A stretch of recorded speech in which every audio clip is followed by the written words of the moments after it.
Good evening, race fans. Welcome to the NASCAR Report. I'm your host, Tyler White. Thanks for joining us tonight as we recap the Brickyard 400.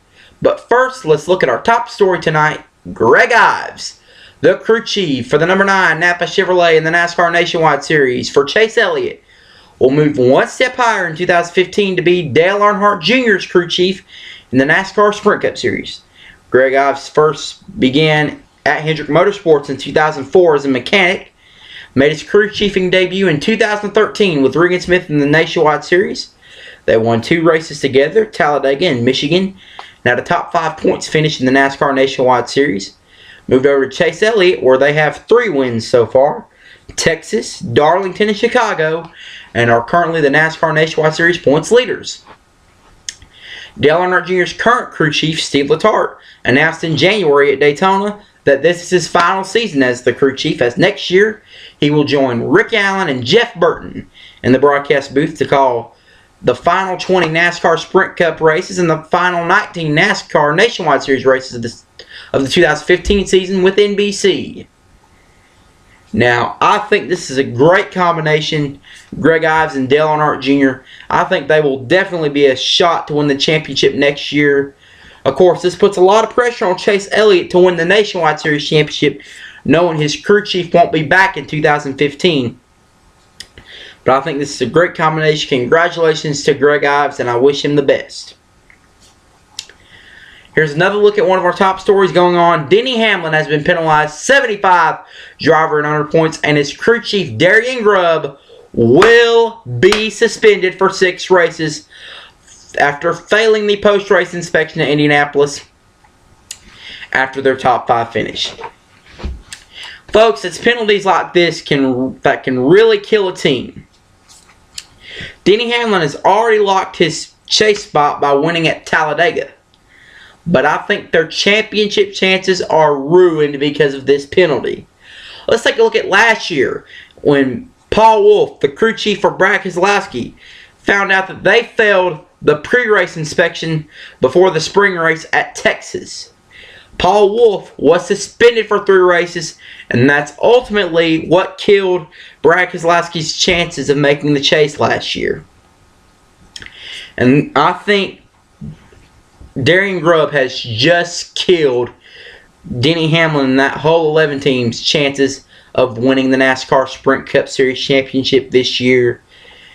I think they can at least try to finish top 10, but I don't think they will win the championship this year, basically because of that penalty. And let's take a look at the Brickyard 400 on Sunday for the 90th time in his NASCAR Sprint Cup career, for the 5th time in the Brickyard 400, and for the 2nd time this season, Jeff Gordon is your winner. Congratulations, Jeff. Kyle Busch 2nd, Denny Hamlin 3rd, Matt Kenseth 4th, Joey Logano 5th, Casey Kane 6th, Kyle Larson 7th, Kevin Harvick 8th, Dale Earnhardt Jr. 9th, and Austin Dillon 10th. Now, folks, Jeff Gordon is back. This is his comeback year, ladies and gentlemen. For the past 2 seasons, we've seen them struggle. But that same fire that was burning in his eyes in 1995, 1997, 1998, and 2001 is burning in Jeff's eyes. Just like that old song by Alabama. There's an old flame burning in your eyes, and I'll tell you what, that old flame that won Jeff 4 championships is burning in his eyes right now. So I think they're definitely going to be a serious threat for the championship. I think they'll even be another threat for the championship next year. You see, people talk about Jeff Gordon's retirement since 2009 when we first found out that he was starting to have some back spasms. But then he decides to stay in 2011 after having a winless season in 2010. They won 3 races, finished 6th in the final point standings. 2012 was a rough year for him. They made the chase, had 2 wins, but they had their weeks of inconsistency in 2012. And in 2013, that was really a rough season for them. They made the chase, had 1 win, but just like 2012, weeks of inconsistency. A lot of people predicted that Jeff Gordon was going to retire early. And he joked about retirement earlier this season at Daytona in February for the opening day of Speed Weeks at the media tour in Daytona. He said he would retire if he won a 5th championship this year. Then he kind of talked more about retirement at Dover, saying if he continued to have more back spasm, he would have no choice but to retire. That was following when he had that back spasm at Charlotte earlier in May. But when he signed that deal with Panasonic, he said he planned on staying for a few more years. So I believe Jeff Gordon will stay this year and next year. And I believe after the 2015 season, he will then decide to hang it up and give it to Chase Elliott. And I believe he's going to go out on top.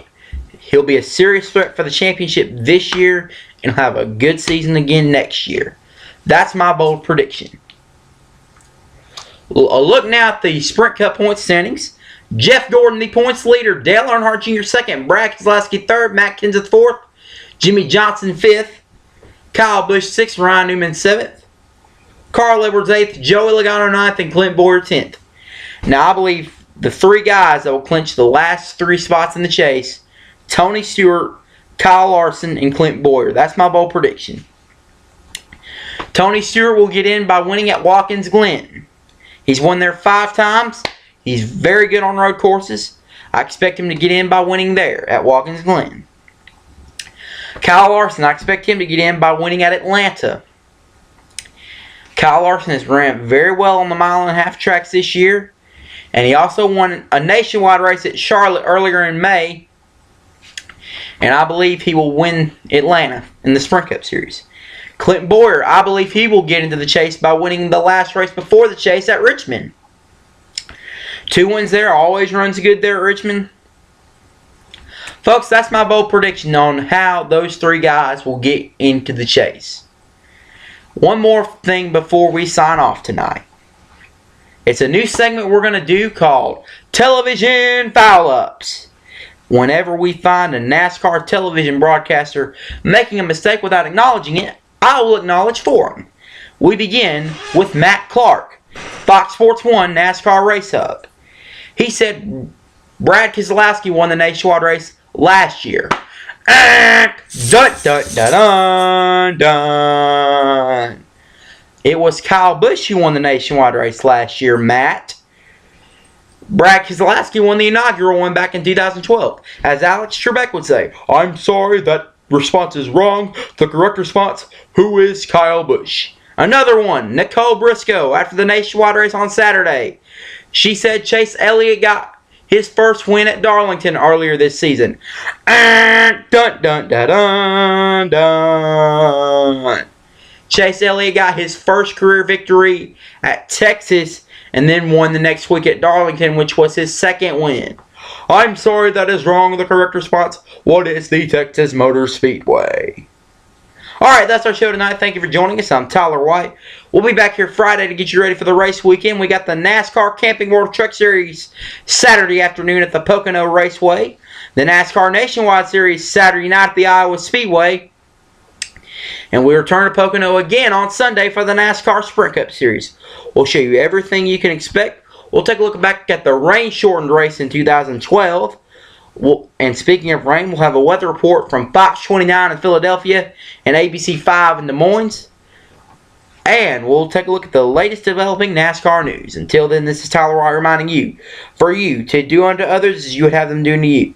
We'll see you next time on the NASCAR Report, everybody. Have a great night.